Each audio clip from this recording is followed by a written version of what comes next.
ఈ మధ్యకాలంలో అంబేద్కర్ గాంధీల యొక్క ప్రస్తావన ఫ్రంట్ లైన్లోకి రావాల్సిన అవసరం ఉంది. ఈ దేశాన్ని మార్చాలన్నా లేదు ఈ దేశ దిశ మార్పు కోసం అంబేద్కర్ గారు తప్ప ఇంకొకరు మాకు కనిపించేది కాదు. సర్వ సమస్యలకు అంబేద్కర్ గారు ఒక్కరే కారణము, ఒక్కరే ఉపయోగం అని చెప్పేసి నమ్మి ఉన్నాం. ఈ దేశంలో నిచ్చెనమెట్ల కుల వ్యవస్థను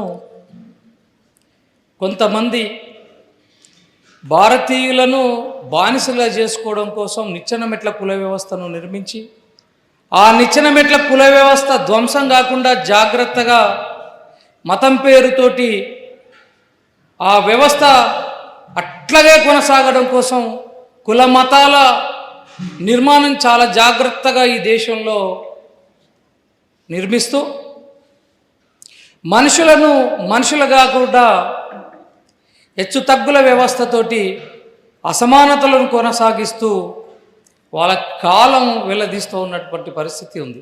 కుల మతాల పేరుతోటి జరుగుతున్నటువంటి ఏ హెచ్చు తగ్గులో ఉన్నటువంటి సమాజాన్ని మార్చడం కోసం ఈ దేశంలో చార్వాకుల కాలం నుంచి మొన్నటి కాంశీరాం వరకు కూడా కుల వ్యవస్థను బద్దలు కొట్టాలని, ఈ కుల వ్యవస్థను బద్దలు కొట్టాలంటే మతం పేరుతోటి జరుగుతున్న మారణ హోమాన్ని అడ్డుకోవాలని చెప్పేసి మాట్లాడుతూ ఉన్నారు.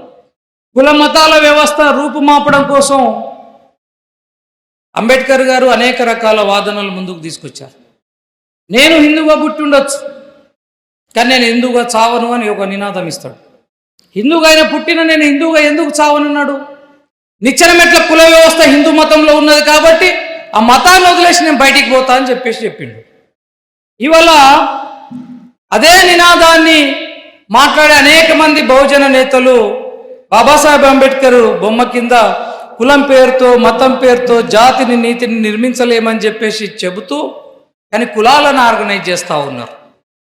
బాబాసాహెబ్ చెప్పినటువంటి ఆశయాలు నోటితోటి మాట్లాడుతూ ఉన్నారు తప్ప ఆచరణలో కడుగు కూడా ముందుకేయట్లే. అయితే ఇదే సందర్భంలో ఇన్ని ఏండ్ల సమాజంలో బాబాసాహెబ్ అంబేద్కర్ గారి యొక్క ఆలోచన విధానం ఎందుకు ముందుకు పోతలేదు అని చెప్పేసి కొద్దిగా ఆలోచించాల్సి వచ్చింది. ఈ దేశాన్ని మార్చాలంటే, ఈ దేశాన్ని మెరుగైన సమాజం వైపు తీసుకుపోవాలంటే నాకు బాబాసాహెబ్ అంబేద్కర్ ఒక్కరే సరిపోదేమో అని అనిపించింది. బాబాసాహెబ్ అంబేద్కర్ భారతదేశ తలరాతను మార్చాలని అనుకున్నప్పుడు మహాత్మా గాంధీ గారు అడ్డు తొలగిండ్రని చెప్పేసి నాకంటే ముందున్న మా బహుజన నేతలు అనేక మంది మాట్లాడి ఉన్నారు, చెప్పి ఉన్నారు. ఇట్లాంటి అనేక వేదికల మీద కుండబద్దలు కొట్టి గాంధీ బహుజన ద్రోహి అని, భారతదేశాన్ని పాకిస్తాన్ విడిపోవడానికి మూల కారణం అంబేద్కర్ గాంధీ గారే అని, దేశ విభజనకు ఆయన కారణం కాబట్టే గాడ్సే ఆయనను హత్య చేసిండని చెప్పేసి మా మహనీయులు మా మేధావులు అందరూ కూడా చెప్పి ఉన్నారు సార్. కాబట్టి నేను గాంధీని ద్రోహిగా అనుకున్నా అని చెప్పారు. అన్నప్పుడు ఆయన రెఫరెన్స్గా అనేక రకాల పుస్తకాలు మాకు ఇచ్చి ఉన్నారు. అందులో ప్రధానమైంది బాబాసాహెబ్ అంబేద్కర్ కుల నిర్మూలన పుస్తకం. 1969లో బోయి భీమన్న గారు ఇంగ్లీష్లో ఉన్న కుల నిర్మూలన పుస్తకాన్ని తెలుగులోకి ట్రాన్స్లేట్ చేశారు. ఈ మధ్యలో చాలా కాపీలు చాలామంది దాన్ని ట్రాన్స్లేట్ చేసి లేటెస్ట్ కూడా ఒక పుస్తకం ఉంటుంది. 69 ఆ పుస్తకం చూసినప్పుడు గాంధీ అంబేద్కర్ల మధ్యలో జరిగిన పరస్పర లేఖలు వెనుక అచ్చయి ఉంటాయి. గాంధీ గారు అంబేద్కర్ గారు ఈ దేశ మార్పు కోసం పరస్పరం ఏం చర్చించుకున్నారో వెనక పేజీలో వాళ్ళే ప్రింట్ చేశారు 69 పుస్తకంలో. ఇవాళ పుస్తకంలో ఆ లేఖలు లేవు. ఆ ప్రింట్ కాపీలు కట్ చేసి పడేసారు. అరే అదేంటి? కుల నిర్మూలన కోసం వాళ్ళిద్దరూ తపనబడినటువంటి మాట్లాడుకున్నటువంటి రాసుకున్న లేఖలు వెనుక ఉన్న వాటిని ఎందుకు తొలగించారు బహుజన నేతలను ఒక అనుమానం వచ్చింది. నిచ్చెనమెట్ల కుల వ్యవస్థ, మతం పేరు మీద జరుగుతున్న మారణ హోమం ఇట్లా కొనసాగాలని కోరుకుంటున్నటువంటి మతోన్మాదులు ఒకవైపు ఈ మహనీయుల చరిత్రను కప్పిపుచ్చాలనే కుట్రలు చేస్తుంటే బహుజన సమాజాన్ని, బహుజన రాజ్యాన్ని, భారతదేశ తలరాతను మారుస్తామనే బహుజన మేధావులు మహనీయులు ఇద్దరి మధ్యలో జరిగిన సంభాషణలు లేఖలు ఎందుకు మీరు తొలగించాల్సి వచ్చింది? అంటే మీరు ఎవరి చేతిలో కీలుబొమ్మలు?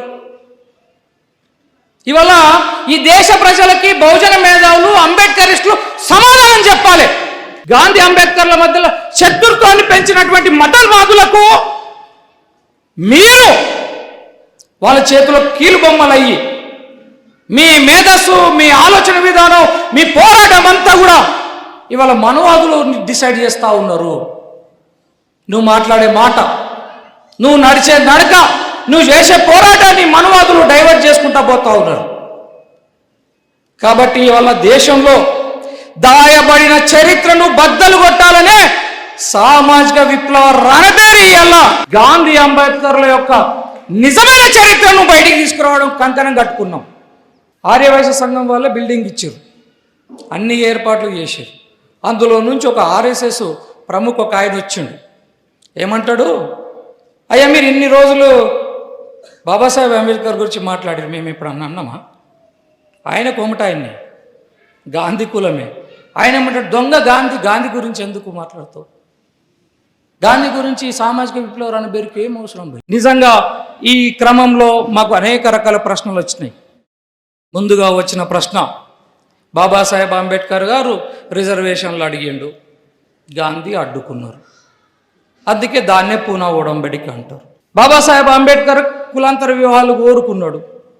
అంబేద్కర్ కోరుకున్నటువంటి దీనిని సనాతన ధర్మం ప్రకారం ఇది తప్పు అని గాంధీ అన్నాడని మేము చాలా రెఫరెన్సులు ఇవాళ గూగుల్లోనే వికీపీడియాలో ఉన్న వాటిని తీసి చూపిస్తే అరే అవునా అంటే ఇలా ఈ మహనీయుల చరిత్ర చదవకుండానే పుక్కిడి పురాణాలు చెప్తున్నామంటే గబ్బున కొడుకుల మాటలు నమ్మి అజ్ఞాతంలో పోవద్దు భారతదేశ బహుజన ప్రజలు అని చెప్పేసి తెలియజేయడం కోసం నిజంగానే బాబాసాహెబ్ అంబేద్కర్ గారు రిజర్వేషన్లు అడిగి ఉన్నాడే అనుకున్నా గాంధీ వ్యతిరేకిస్తే పూనా ఒడంబడిక నాటికి ఈ భారతదేశంలో 71 సీట్లు ఉన్నటువంటి ఎస్సీ రిజర్వేషన్ కాన్స్టిట్యున్సీలు 141 ఎందుకైనాయో ఏ దళిత నేత కన్నా దళిత మేధావి కన్నా చెప్పే దమ్ముందా ఈ దేశంలో?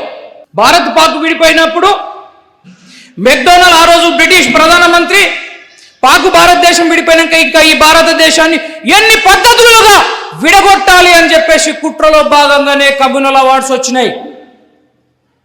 ఈ దేశంలో ఉన్న సిక్కులకు, జైన్లకి, మైనార్టీలకి ఇచ్చే కమ్యూనల్ అవార్డుని కులం పేరు మీద రిజర్వేషన్లని చెప్పడానికి మీరు మేధావులా, అజ్ఞానులా మిత్రులారా?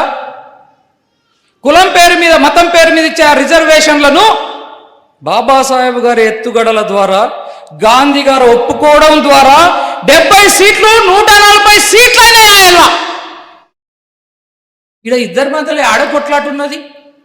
అది అయిపోయాక బయటకు వచ్చిండు అంబేద్కర్ గారు. గాంధీ గారు ఒప్పుకోవడం వల్ల 70 సీట్లు 140కి వచ్చినాయని చెప్పిండు. అంత గొప్ప మనసు అంబేద్కర్ గారికి ఉంటే మనం సహకరించిన వాళ్ళ మీద రాళ్ళేస్తూ ఉన్నాం. ఈ దేశంలో కుల వ్యవస్థ పోవాలని అనుకున్నప్పుడు కులాంతర వివాహాలు జరగాలని అంబేద్కర్ గారు అంటే, గాంధీ గారు అగ్ర కులాలు ఉన్న ఆడపిల్లలంతా కింది కులాలను పెళ్లి చేసుకోవాలని చెప్పిండు. ఎంత గొప్ప మాట! ఇట్లా బాబాసాహెబ్ అంబేద్కర్ గారు వ్యవస్థలో మార్పులు ఏవైతే జరగాలనుకున్నారో గాంధీ గారు కూడా అదే పద్ధతుల వ్యవస్థలో మార్పులు జరగాలని చెప్పిండు. ఆయన ఒక పద్ధతులు చెప్తే ఈయన ఇంకో పద్ధతులు చెప్పారు. ఇద్దరు చెప్పింది ఒక్కటే, ఈ భారతదేశం భాగ్యసీమగా వర్ధిల్లాలని కోరుకున్నారు.